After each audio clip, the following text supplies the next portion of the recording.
inmendham video. Alright, so I did get a couple of people. One an email and this post by Anti-Gaia about some guy, Isol Mazazard, made some video talking about antinatalism. Here's a link for those interested. And yeah, it really was, I played a minute of it. I don't like him either.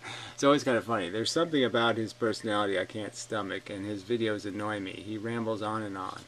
I don't even know why he's relevant to these people, but, whatever. He blocked comments on his post, so I can't be bothered to endure an hour of that tripe without being able to vent in the comments. He definitely rambles. So apparently people like that, though. Yes.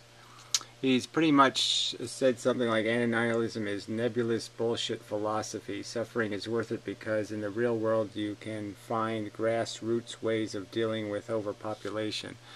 Yeah, I did see that part where he's talking about, population control. He's not talking about the subject of the ethics of procreation, playing God, being creators of a living thing, and taking responsibility for its welfare.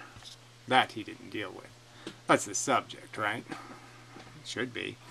And from an ethicist point of view, obviously, the ethical questions of what life is, in fact, which is a parasitic infection, a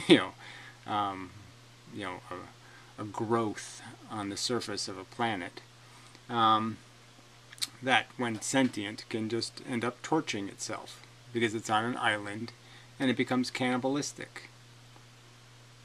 Truth, it's on an island and it becomes cannibalistic. And they wish to sentence things to be cannibalistic. Because they're cruel and evil and stupid. Maybe stupid first, but it doesn't really matter.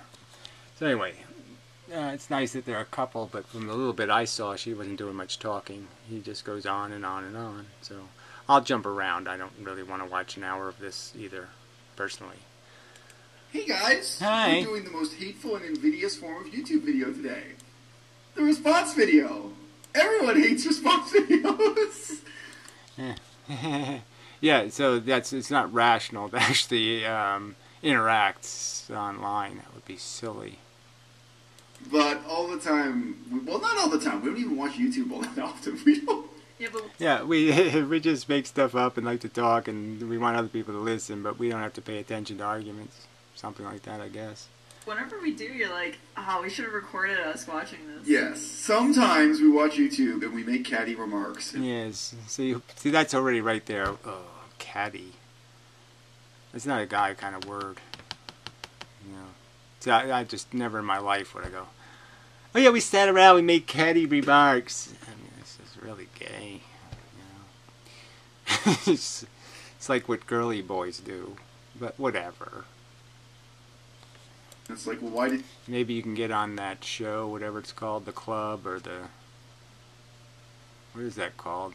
The little henyas, doing their little henya thing. And we just record ourselves making catty remarks and upload... Ah, he said it twice. Ooh. Catty. That to YouTube. So we started watching this old video from that vegan couple about the perennial debate between anti-natal... Yeah, it's what, the perennial debate that just showed up a few years ago. So, yeah. Whatever. Sure. Natalists and just anti-natalists. I mean, nobody is a pro-natalist. Right. Which is absolute nonsense. Obviously, everybody who natals is a pro-natalist. So it's just kind of idiotic. Nobody. Not even those Catholic people who say they are. I mean, okay, you got to be a really sheltered Catholic person. Like, oh, remember Steve from high school? Yeah, Steve, who became a crackhead? Do you think... So, again, the question is, do you think people with a genetic disorder, like, you're kind of baldy, and I guess her disorder would be having bad taste in men. Yeah, that would be her disorder. So, should they genetically reproduce? So, he's cutting antinatalism, some question about whether you should have a kid with claws for hands on purpose, or one with Down syndrome, or something like that. That's not the subject. So, trivial, so we'll just jump ahead a little bit and see if there's anything. Nest before you lay eggs in it. Yeah. But sure, I would be delighted to have one more kid. I already got one. I would be delighted to have one, not two, not three, no. 1 and 1 doesn't equal 2. Okay. So it's about what you would like, and it doesn't have anything to do with what you can clean up in terms of a mess you could possibly make. So if you go to a gambling house, all right, and you're going to play dice, and on the dice are skull and crossbones on each dice, and let's say they're 20-sided dice just for fun, and so you think the odds are pretty low, no big deal. But if you get two, snake eyes, 2 skull and crossbones, a gun pops out of the table and shoots your wife, you still going to gamble?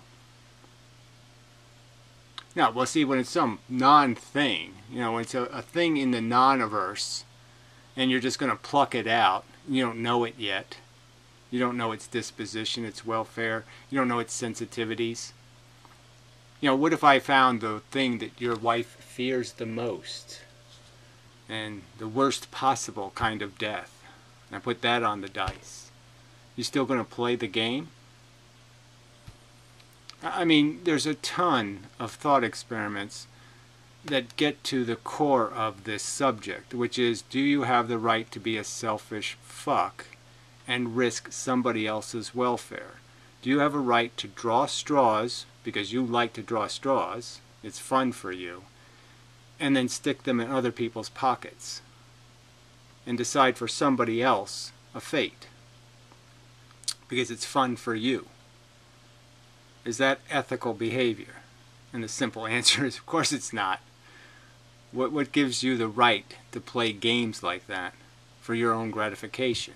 Now, if you had some mission, instead of saying I would like, if you said something like, I think it's, I'm ethically obligated, to create living things because they are going to serve some necessary purpose, and I'm quite sure that I'm competent to mold this person into this productive vehicle that's so necessary to saving so much suffering in the world. He's going to prevent so much suffering, my child. You're not making that kind of rational argument. You're just making an argument from, I like to gamble, especially with somebody else's welfare. And somebody shouldn't call you an evil piece of shit? Oh, amazing. Amazingly stupid people on this planet. Here's 2 of them having children. Amazingly stupid. 2 hours. And I didn't get the job, but just seeing it as I was in the waiting room, waiting for the interview, just seeing some of the reunions was pretty depressing, There are people who have those reunions in jail, you know what I mean? Yeah. Anyway. Yeah, anyway, what does that have to do with what I'm doing? Okay, the fact that my kid could be born defective, and that he could have a life circumstance that ruins him, he becomes an alcoholic or some other kind of thing, he hurts other people in his life and ends up tragically dying in a horrible way after living a cruddy life. That doesn't bother you, right? Because you're an asshole. Amazing. Or what if your son was a Donald Trump? Some asshole who felt really good about themselves, had a wonderful life, but was a horrible, awful person. Just ruined other women, did all kinds of, casual and reckless things. Maybe even killed a few people with his recklessness. You feel good about that? Good job, you'd say to yourself? I deserve a pat on the back. Is that how you think? Asshole? It was completely glib fucking asshole. Confident that this was going to work. I was like, well, maybe you know what you're talking about. Let's find out the hard way. Taking other people's opinions seriously is it's yes, but you don't take risk seriously, and of course don't get the consent of the thing that's going to be the major player in the little game you want to play. You're certainly not getting its consent. You're not getting its opinion. You're just listening to the voices that say, everything will be okay, everything will be okay, everything will be okay. You're not listening to the voice that says, well, if the worst case scenario happens, you're going to have a mess you can't clean up. You're going to create a huge debt in the world, and it won't be anything you can ever clean up. It'll be like killing people as a drunk driver or something. You're just going to be stuck with this huge fucking bad that you did, and there ain't going to be any way to clean it up. You're just going to be a torturer for no good reason except your own damn fucking ego. It's one of the key, crucial skills of middle age, I'd say. As opposed to like when you're a little kid in the schoolyard, you're just like, no, you don't know what you're talking about, no. You know, like any... Giggles. Eek. Anything people say to you is really easily refuted with that schoolyard mentality. All right, so this is That Vegan Couple, and I don't know. You get to watch us roll our eyes while we listen to their life-changing advice about not having kids. In September 2014, it was a mutual decision. I'm not going to talk about the reasons of why we had the operation. We'll link the videos here. Go and watch those videos and... Okay, so, yes, somebody chose to be rational. Yay! And they're going to mock it. Great. You opened a mukbang video and it was like, okay, so this is... I don't know, is their content really like look, there are some helping raise people? No, there are some people who are in such a low situation in life, who are so depressed that they feel like that's their mom, sitting there watching this woman do a mukbang. They feel like that's a paternal relationship. A mukbang? Whatever. I don't really want to know what a mukbang is. Who's alluding to something we don't know. That's like it's a euphemism. You know, I have a European background, and like people in the audience know what you mean. That's what I assume. Oh. You know what I mean? Okay. Yeah, I assume there's something more to that story. I have unknown to me. So regular viewers will know what you said again. Being pregnant, I thought it was quite freaky, like having someone grow inside your body. It's like a little alien, and I used to think of it as more of an experiment than something that I really innately wanted to do. So it's another, talking about the subject of anti-natalism, again from some sort of personal perspective, as if the argument should be made about what's your personal interest, not about the ethics of the activity. Just like if you like to eat meat, it's okay to eat meat because the animals don't feel. Like somehow that proves it. Because you like it, it can't be wrong.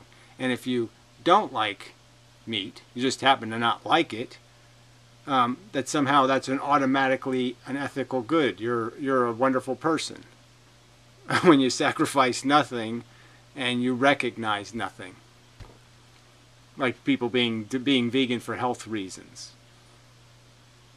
It's not an act based on reason.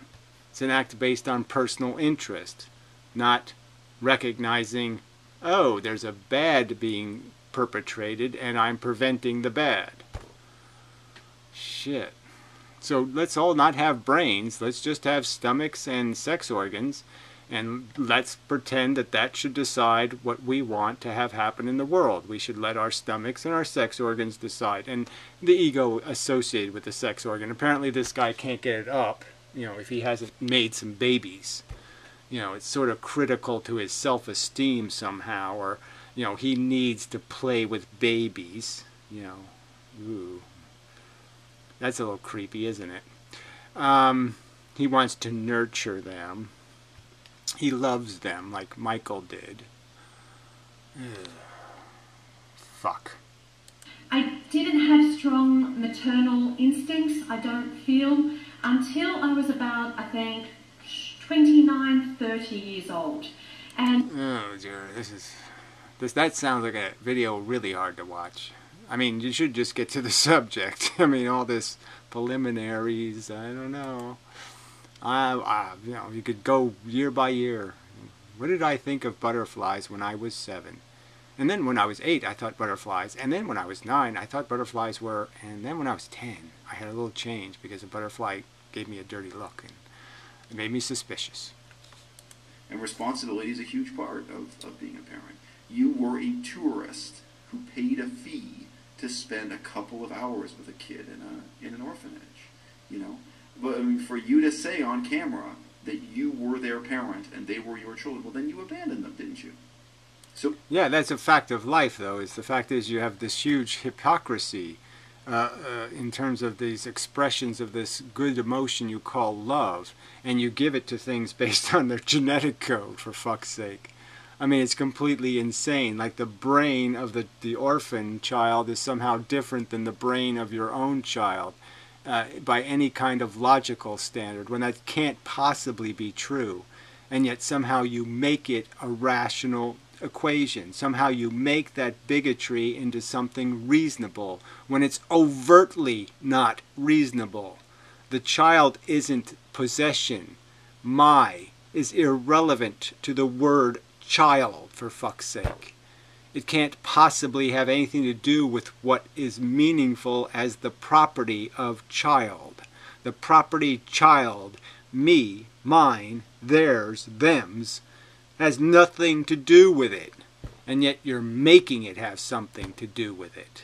Because of your need.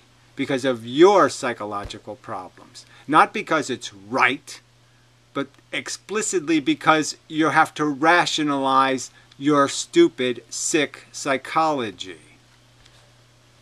for a couple of days or a couple of weeks, I don't know how long, she doesn't say, you were a part-time babysitter for these kids, and that's it.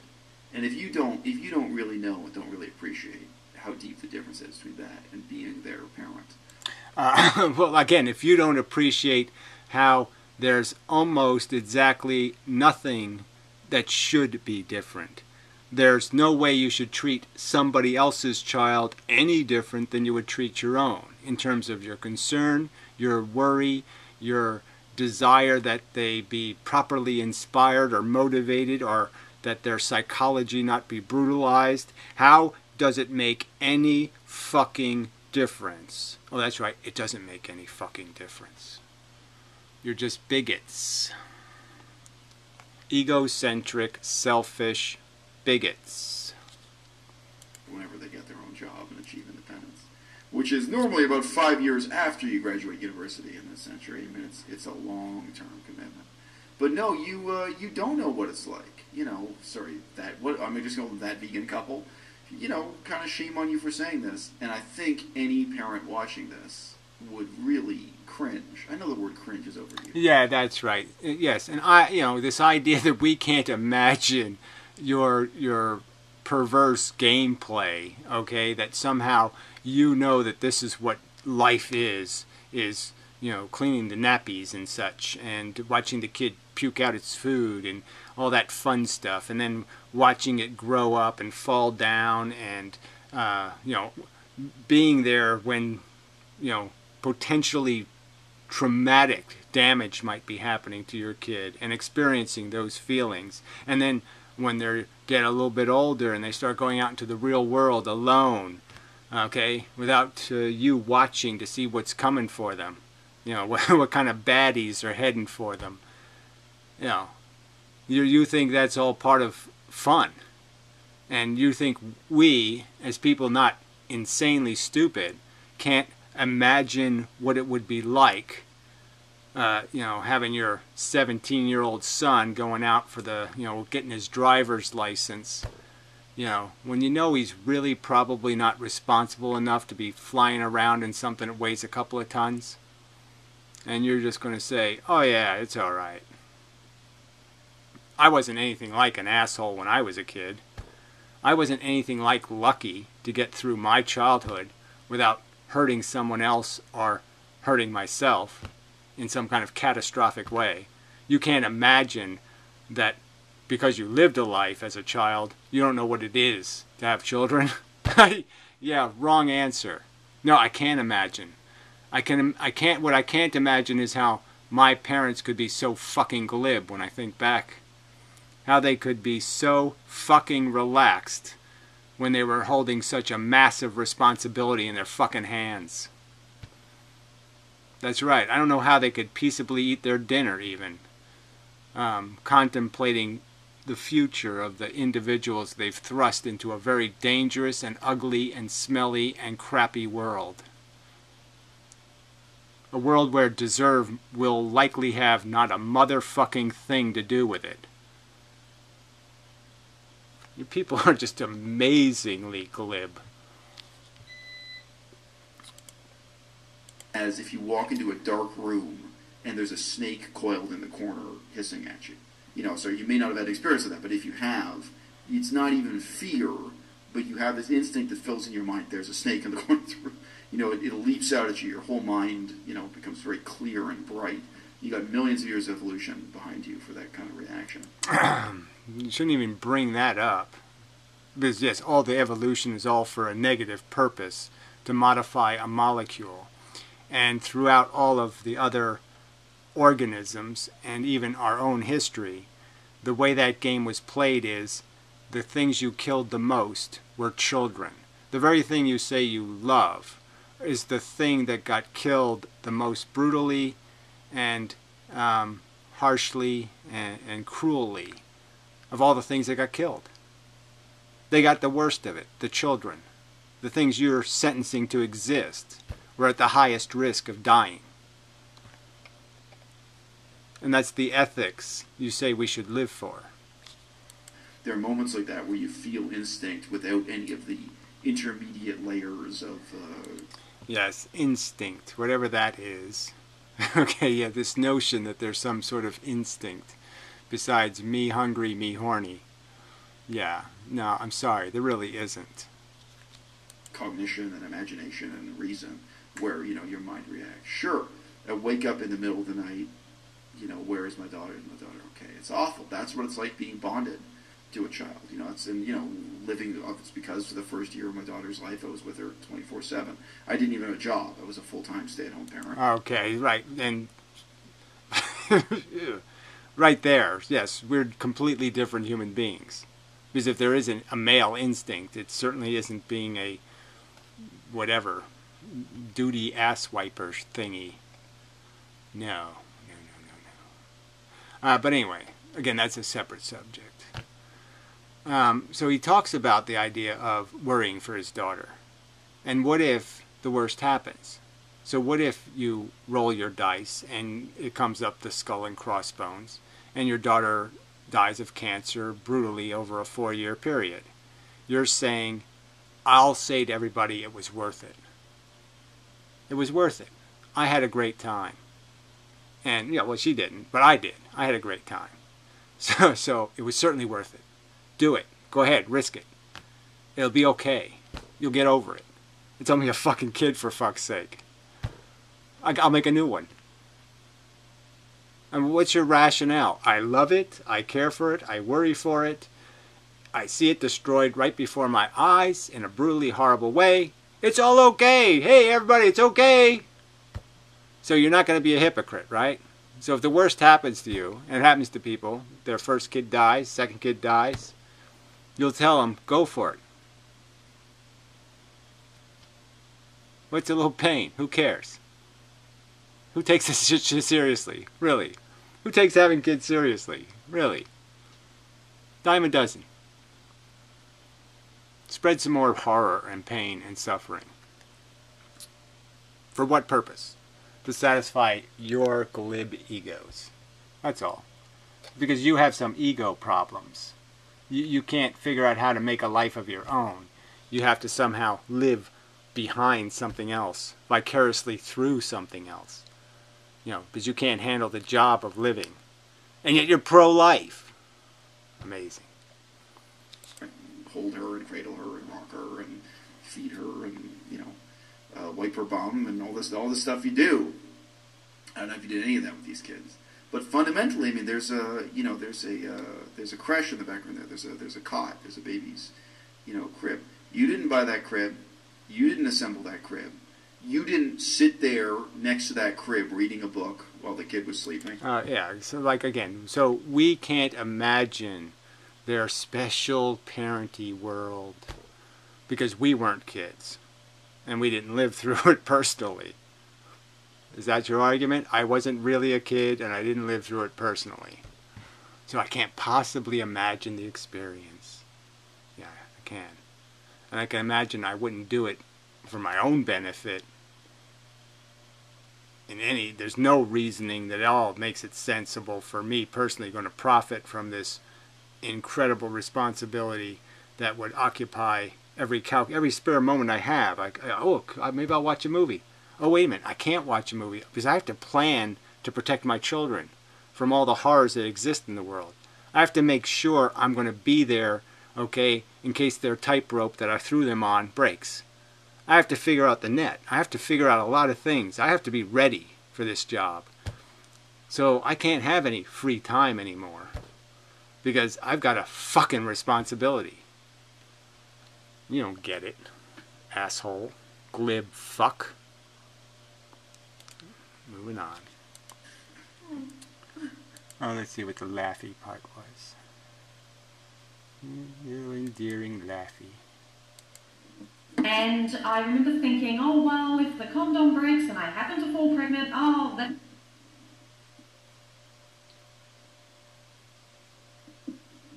that's just the universe giving. So, well, I guess that's a secret saying, oh, yeah, that happened to us and we didn't give a shit. See, I've had it happen to me, of course. You just can't contain, my passion. And yeah, the right buttons are in my head, so I knew, hey, you got to fix that. And I listened to that voice that says, you got to fix that. Shit. It's a sign we were meant to have a baby, and that'll just be it. Well, of course, that was never going to happen, and obviously. Yes, reckless, glib assholery.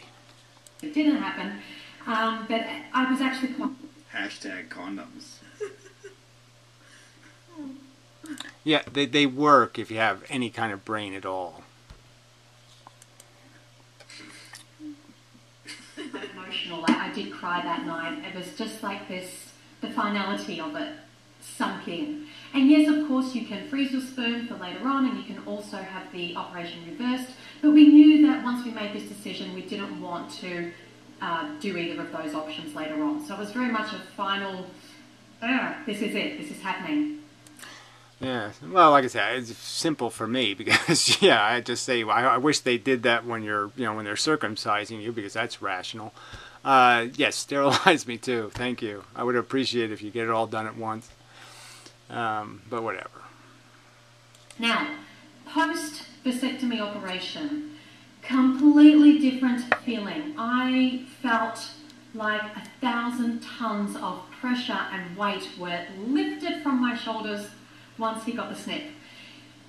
It just felt so right and so 100% in the decision, and I've never ever looked back. In fact, I actually found like there was more, I don't want to call it doubt, but kind of going over the pros and cons more before the operation. And once the operation happened, I was like 100%, this is perfect, spot on, I feel so good about this.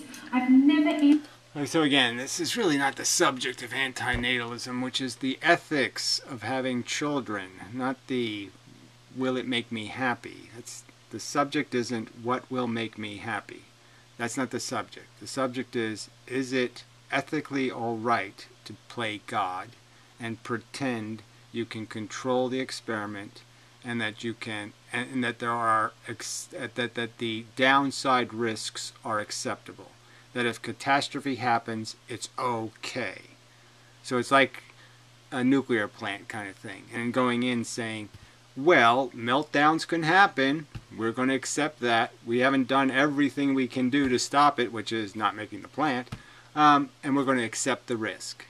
Now, if we were told that, ahead of time, that nuclear plants will, 3 of them will go bad out of, say, 200 made, maybe we would have said, no, we can't do this. You got to come up with better numbers than that. And what's our acceptable numbers? So then you're in trouble again. Because the risk is going to be total in terms of it's going to be decisive on the individual you're going to fuck. The thing going to get raped is going to get raped completely. There's not going to be any doubt about it. They're going to be imposed upon for your psychological problems. To solve your psychological problems, you're going to use them like some kind of stem cells or something. You're going to use them like some sort of fetus cream. I haven't thought about it twice with any doubt, any hesitation. All right, I don't want to be listening to the other video. when you were 2 years old, how good were you at coping with a complete stranger speaking a foreign language as your primary caregiver? And then them cutting out when they want to get back on their vacation schedule. Go swimming or whatever. Sorry, it's dark. I mean, it's dark. It's funny, too. I don't even see the vasectomy itself, as an operation this way. Because it's really easy to manage pregnancy within a monogamous relationship. I don't really see a vasectomy at the point being to prevent your husband from getting you pregnant. I think.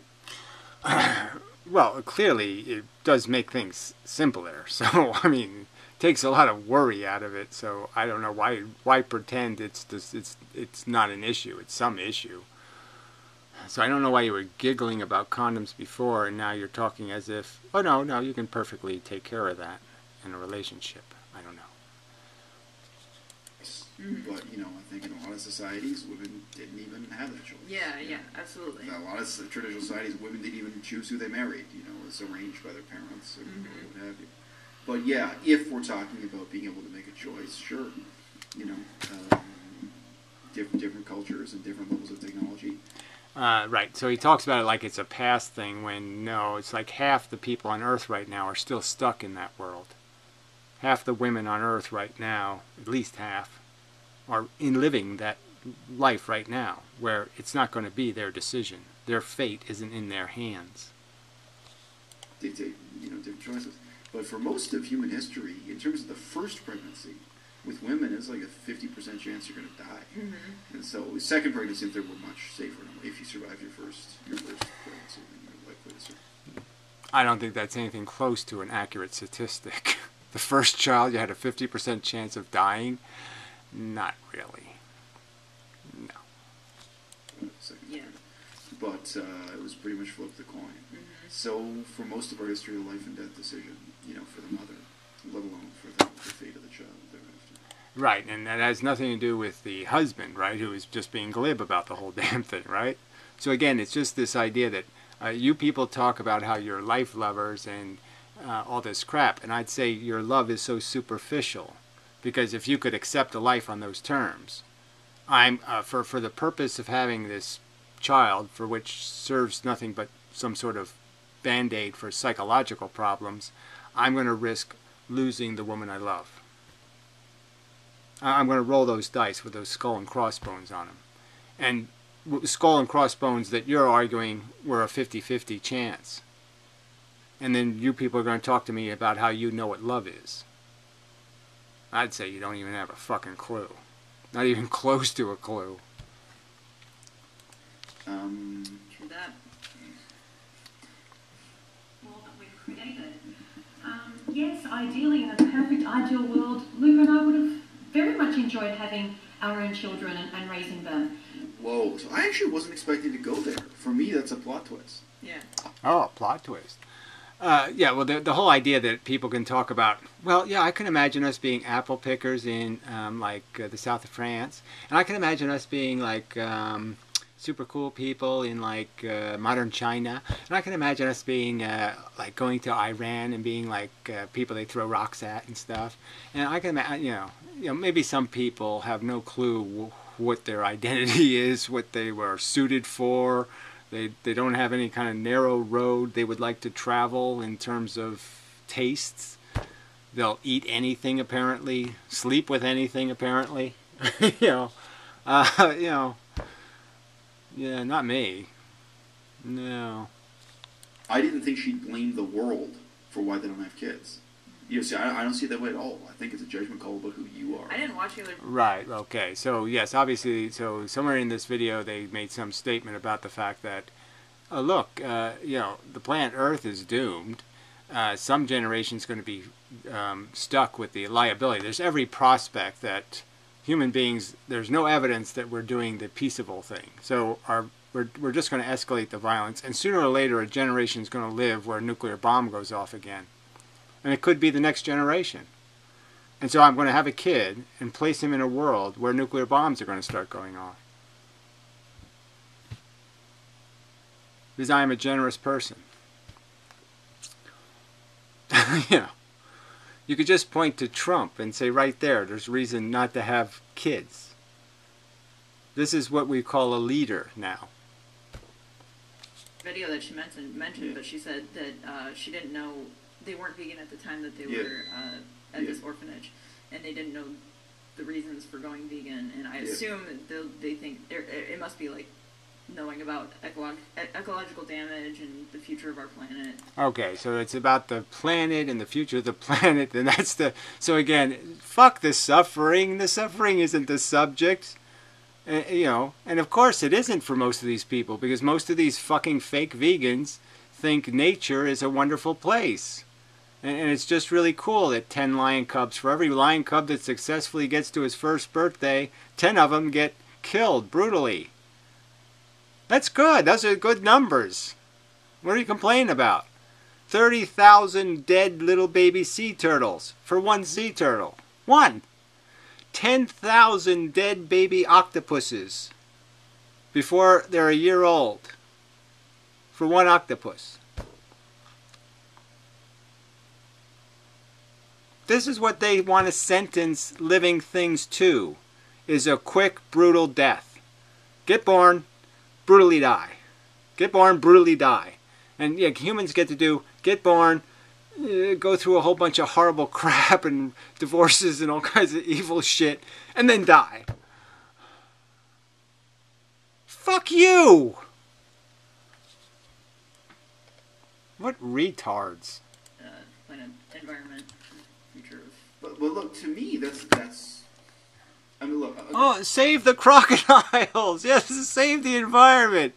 Save the fucking meat grinder, the chrome-plated, Borgish, insanely blood-soaked meat grinder. Oh, save it, save it!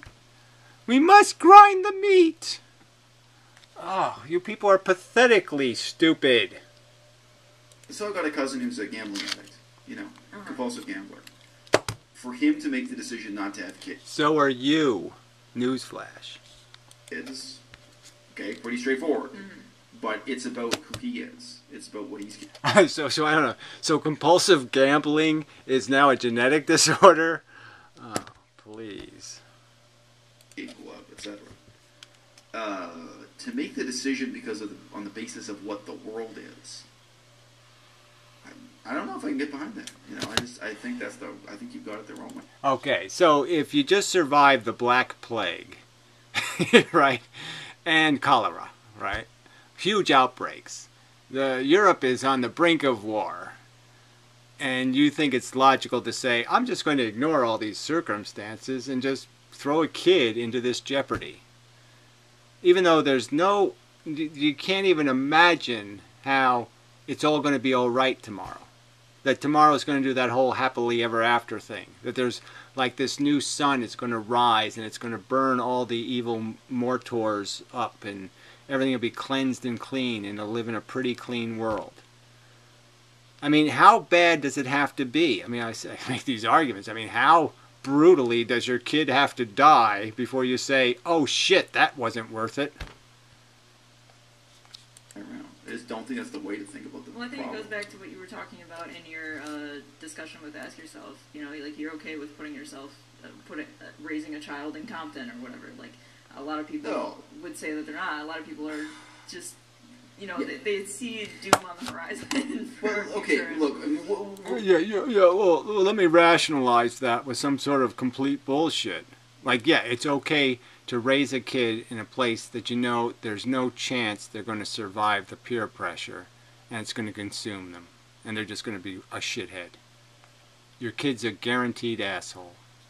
Regardless of whether it's, you know, Compton or Berkeley, California or London or Cambodia or Thailand, wherever you're living, having a child is 100% your responsibility.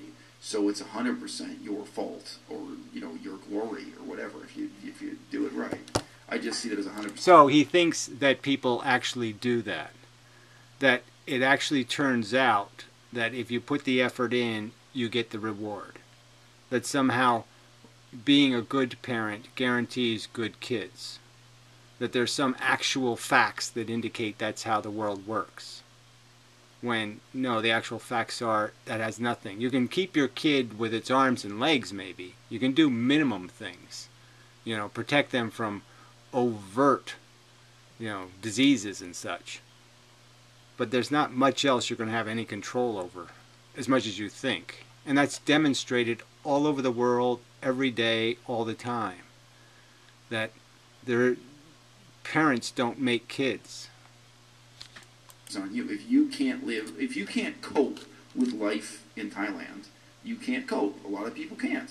So don't have a kid. If you can't cope with life in Compton or wherever you have to live, I just don't see that as a... Okay, so it's not a logical decision. It just has something to do with your personal sensibility. So if you like eating shit, you're a shit eater, you really do enjoy it, you should assume your kid will enjoy it.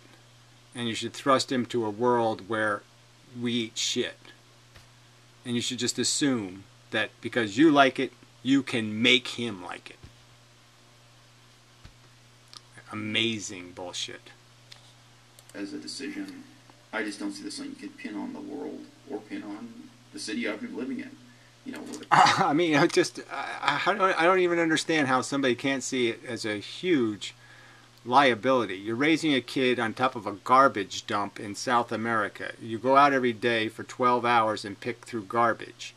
Now somehow in that environment you're going to create a nurturing environment. You have no musical instruments, no TV, no video games, no anything.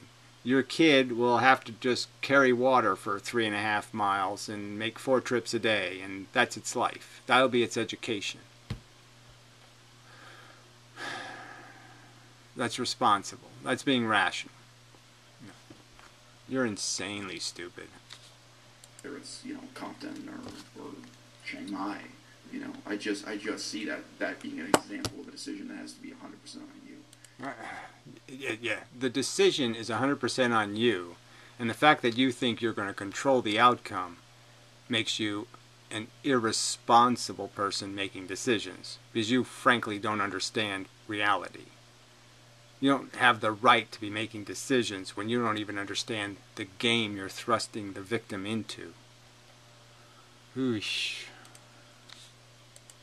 But you're fronting on this idea that you were this kid's parent, that you had this really deep connection, etc., etc. And then it just seems to be disposable for these pretty evanescent reasons. And it hasn't come back. I'm now 35 and almost a half years old, so I'm entering my 36th year, and I feel completely fine with this decision. I don't have any regrets at all.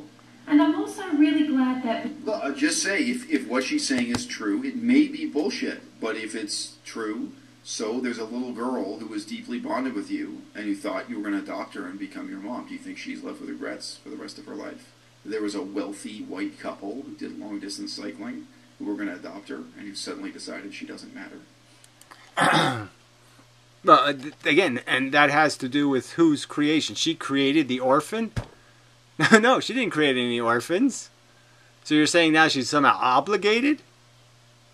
Amazing.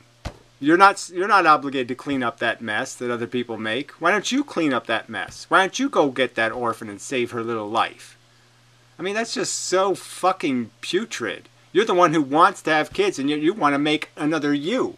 That little girl isn't good enough because she isn't part of you. She doesn't have your super baldy genetic code. You're a fucking cunt. It's fucked up. My biological daughter, you have this weird situation. She is my biological daughter, but because the court dates have been so spread out, because the French court system's been such a disaster, and because... Oh, yeah, so this was the chick he banged before this chick, apparently. The other reckless relationship that I create a kid in, then the relationship breaks, probably because he cheated on her or some kind of bullshit, and, what responsibility do you take? None. Oh, I'm going to blame the courts. The courts are stopping me from being super daddy. Yeah, fuck you. My ex-wife's incredibly immoral misconduct within that legal system. We've had periods of time where my daughter has no memory of who I am, where she meets me like a complete stranger. So this is his natalist story, right? He's fallen into the failure, sank right down into the quicksand, made the mess he can't clean up because the courts are against me and she's a maniacal bitch, the thing I married, and my decision again. I made a decision to choose who the mother of my daughter was, and I didn't pick the right person. Right? So that was your bad. Not your kid's bad. Not the French court's bad. Not even your ex-wife's bad. That was your bad, asshole. You didn't take care of business, did you? You didn't make sure it was the right one, did you? And now you're going to blame everybody else for the fact that you haven't invested anything in your fucking goddamn thing that you forced into the world and now have left in some sort of, who knows what world she's going to be sentenced to because of it. Way to go, asshole. So you prove you're an asshole, and then you say, I want to be an asshole some more. Fuck. So what, you want me to say I have no regrets? I think that's something even my daughter would regret, at least hypothetically. You think this kid has no regrets? I don't know, you think the rest of the people at the orphanage have no regrets?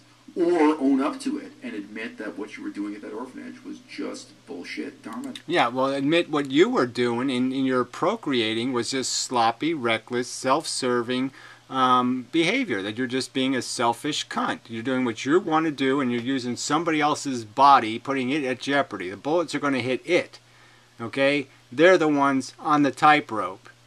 And you're taking no responsibility because the court's rigging the system. I can't get to the type. I can't do anything. Yeah, bullshit. Tourism.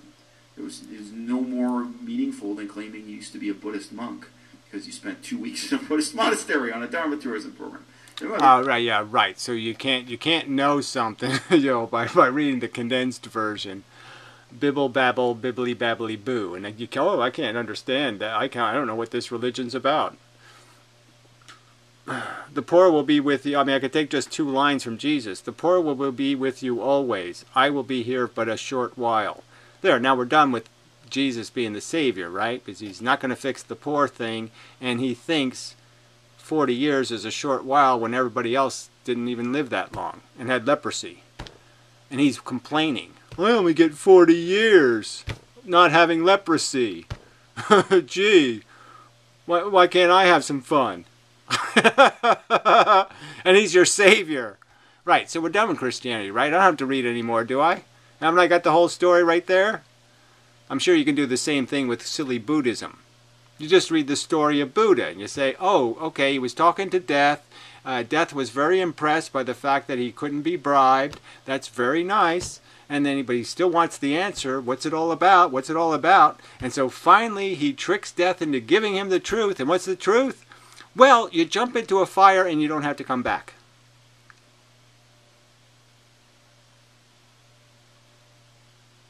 What?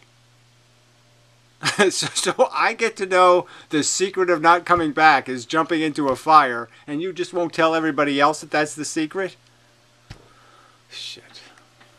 There's some monasteries where 2 weeks would feel like a long time. Whatever. This is not on the subject. Even if you take the racial element out of it. So what if you were a kid who was an orphan in the United States or Canada? And yes, made by reckless slobs like you, people who just didn't give a shit about the consequences, didn't think they were mortal, so figured, oh yeah, I feel fine, even though I know statistically I could, get cancer and die and leave the kid orphaned. Well, I'll take a chance. Yeah, fuck you people. I have $10,000 in life insurance. Won't that get the kid a long way? $10,000? That's a lot, right? Shit. You were just being taken care of by Russian tourists who showed up only speaking Russian. You had no common language. Who flew in for 2 weeks and then flew out as one stop.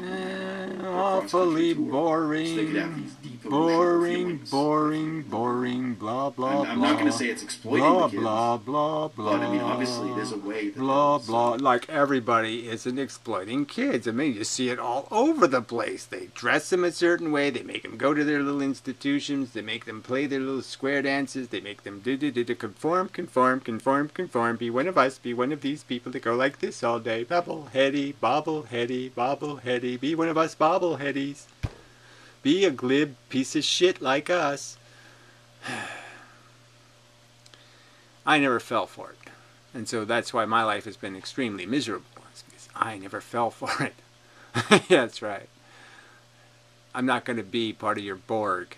And maybe your kid will be smart enough not to be part of your Borg, Baldy. No, Daddy gave me such a great hairline. I'll go far in life. It's a way that those orphanages raise money, is by, bringing these people in and soliciting donations. Those requiring donations from them. Alright, this isn't antinatalism either. Ownership. That was a huge thing, 1950s, 60s, even 70s. A lot of people grew up with romanticized... Guess what the reality of cars is? Guess what? You've got a romanticized notion, now you've got to deprogram yourself. You've got to figure out what the reality is. In so many ways, in terms of its financial cost, the eco... It's all been a lie from the very beginning. The whole games we play, they're all a bunch of bullshit. You're just a silly psychology with silly drives that you have trouble maintaining, controlling, what's the right word? Managing. Okay? So your management problems, you think you're allowed to spill your management problems onto other people. You're allowed to be reckless. Well, I did have sex with that hooker a couple of weeks ago, but I'm going to screw this new babe anyway. I won't tell her about that because that won't make me look very cool if I go into our first date and say, yeah, I just screwed a hooker 2 weeks ago. So I won't tell her about it. All kinds of cool stuff like that. Yeah, being human is just so fucking cool. Not. Logical impacts.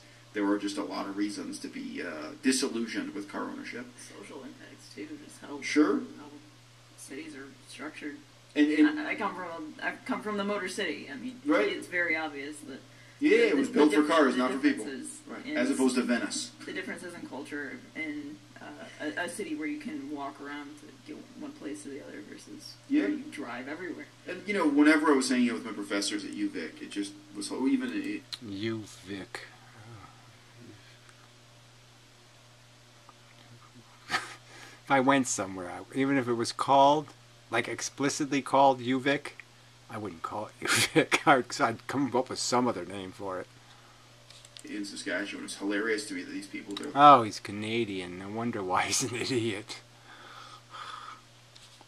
Their lives revolve around parking meters. About parking being this huge source of stress and so on. So, okay, you grew up with a romanticized view of... Yeah, and then go to the countries where, okay, they can't afford cars, they're on motorcycles and bicycles, and just count up the carnage. How many people per year are, brain ruined, Car ownership. Is that going to be your excuse till you're 65 years old? You're an adult now. What is romantic and what is not is up to you. Your parents may have told you that dandelions were poisonous. You're an adult now. You know better. You can make dandelion tea. You can make dandelion wine. You can grow a whole garden full of dandelions. Oh, jeez. He's talking about dandelions now. Tea.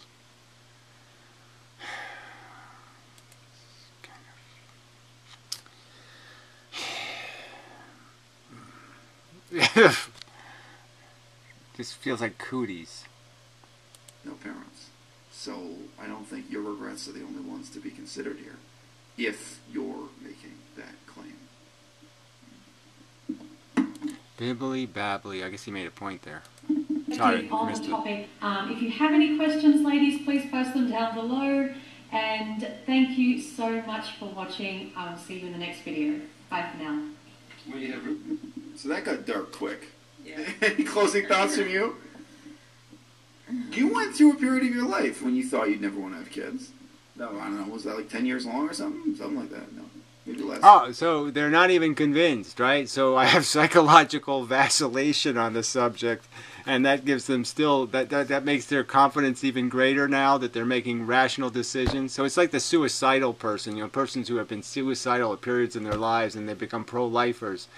And you're like, doesn't the fact that your perspective vacillates, shouldn't that give you some evidence that you might not be a very reliable witness in this finding the truth thing because you didn't find the truth reliably? That we have no ability to know whether this is just another one of your phases? Shit. 8 years or something. No, I mean, I expected it you know, I can relate to quite a lot that you mentioned, you know, like it's expected of you. Yeah, so, you know, I was with my ex-boyfriend for over 6 years, and his family was really urging me to think about getting married and have kids. My parents were, you know... Yeah, so I guess they, you know, so that would have been so rational since it's a 6-year relationship. So yeah, you know, that's what people want to invest in. They just get to it, get to it, get to it. Be reckless. Don't even develop a relationship that's actually enough before you decide to even have kids on top of it. So do what he did. Yes, fall into the reckless trap. Expecting that I would hold off on that until I had my career figured out, and I agreed with them. You know, I wasn't itching to have a kid and start a family. But also, it was just the relationship that I was in, and I expected that I would be in that relationship for the rest of my life. Yep. That really did influence. So I guess if he had a lot of money, then you would have had kids. Something like that. That's how I viewed it. And it was clear pretty soon into the relationship that I didn't feel like I didn't want to have a kid with him because just what he was into. Yeah. And I didn't think... So he thought it was the guy she would be with forever, except very soon into the relationship she noticed he was a heroin addict or something. Okay. I think he would change. I didn't think he would really, you know, get his act together if we did have a kid. So... But look, I just want to say, for some reason that always shocked people when I said that. They just never thought of it. When people ask me, do you want to have kids? Obviously, before I had a kid. I would just say it depends on the woman I'm with. Yeah. Because, you know, when I was with my blonde ex-girlfriend, we were together for years. Like, you know, we might as well have been married. It was that kind of close, long-term relationship. But with her, I would have never had kids. I think she would have been a terrible parent. And, yeah. you know, etc. It was just no. So he rifles through relationships, right? So let's get this straight. And he thinks he's got it now. So this one he's got under control now. Yeah, sure. If I stayed with her forever, then that would have been never having kids, basically. Mm-hmm. Or yeah, well, yes, see, adopting is kind of a different question. I mean, I never got into that. I mean, maybe it would. Oh yeah, maybe it's all right if it's an adopted kid. I don't care. You know, she can kill it. You know, yeah, she's a terrible mother, but yeah, I'd let her take care of an adopted kid. What sense does that make? Again, just more bigotry.